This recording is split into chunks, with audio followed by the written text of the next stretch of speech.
की चिंता करते हैं, क्योंकि ये जिम्मेदारी परमेश्वर किसको दिया? अपने चुने हुए लोगों को।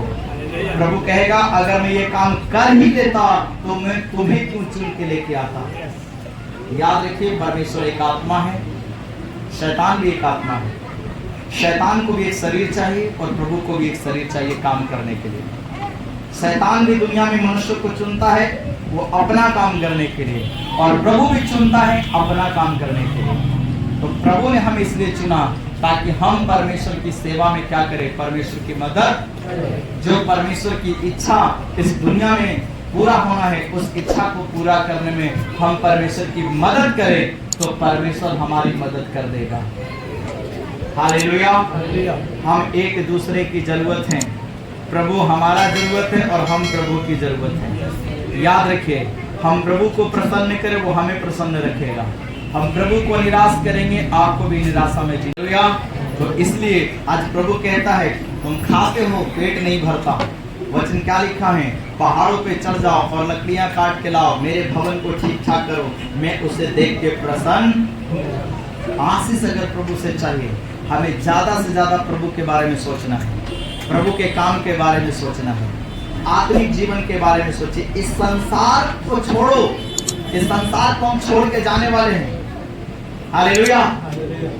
अब इसका मतलब ये नहीं कि हमें अपनी माँ का, परिवार का, पत्नी का, पति का, बाल बच्चों का चिंता नहीं करना, उनके लिए कुछ नहीं करना। करो, मगर तुम्हारा एक तरफा ध्यान नहीं होना है, आपका ध्यान दोनों तरफ होना है। और अपने इस धरती के काम से ज्यादा हम परमेश्वर के काम की ओर ध्यान दें, और इस बात से प्रभु प्रसन्न होता है और आपका बिगड़ा हुआ काम उधर ठीक करेगा। याद रखिए, आप प्रभु की ओर देखिए, प्रभु आपकी ओर देखेगा। यह आशीष लेने का परमेश्वर का तरीका है। हालेलुया। सो प्रभु कहता है तूने बहुत बोया और तेरे पास कम है।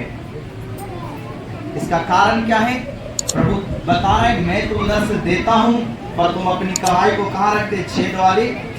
छेद का मतलब जीवन का चरित्र सही नहीं है, हमारा चाल चलन वचन के अनुसार नहीं है। प्रभु में आए हुए कितना साल हो गया पर अभी तक लड़ना, गाली पति को देना, झड़ुआ उठाना और फाइट चलाना, मुंका चलाना और गलत गलत शब्द को बोलना नहीं गया।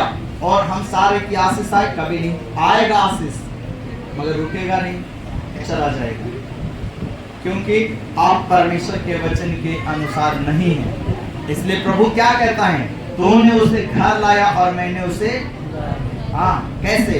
बीमारी के रूप में, समस्या के रूप में, इसके रूप में, उसके रूप में, सस्ता चीज को महंगा खरीद कर और कई चीजों में अलग अलग तरीका है। उड़ाना है तो कैसे भी उड़ ही जाएगा। हालेलुया। अगर कोई आपको 1 लाख रुपया दे के कहे कि सारा पैसा को खर्चा कर देना है, आप चाहेंगे तो उसको 1 दिन 1 मिनट में खत्म कर देंगे। मगर आपसे कहे 1 लाख रुपया 1 दिन में कमाना है तो आंधी आ जाएगा आपको। खर्चा करने में तो टाइम 1 घंटा में 1 करोड़ खर्च किया जा सकता है, मगर अगर वही 1 घंटा में जो खर्चा किया उसको कमाने के लिए कहा जाए तो फिर आप एड़ी चोटी एक कर लेंगे, पागल हो जाएंगे, समझ में नहीं आएगा कि कहां से लेके आए। हालेलुया। और प्रभु कहता है तूने उसे घर लाया और मैंने उसे, तो जाने के कई रास्ते हैं मगर आने का एक ही रास्ता है जो प्रभु की ओर से आता है। ये वचन कहता है, मैं नहीं, वचन कहता है बढ़ती ना तो पूरब से, ना पश्चिम से, ना जंगल की ओर से, देखा बढ़ती परमेश्वर की ओर से आता है। हालेलुया। हालेलुया। आशीष एक ही जगह से आता है मगर आशीष जाने की कई रास्ते हैं। हालेलुया। वचन कहता है परमेश्वर जब मनुष्य से प्रसन्न होता है तब उसको उठाता है ना, उसको आशीष करता है, बढ़ाने पे आएगा प्रभु उसको बढ़ाते जाएगा, और जिसको गिराने पे प्रभु आ जाएगा उसको गिराते जाएगा, गिराते जाएगा, गिराते जाएगा। हालेलुया। बोले यीशु प्रभु की जय। इसलिए आप आशीष के बारे में सुन रहे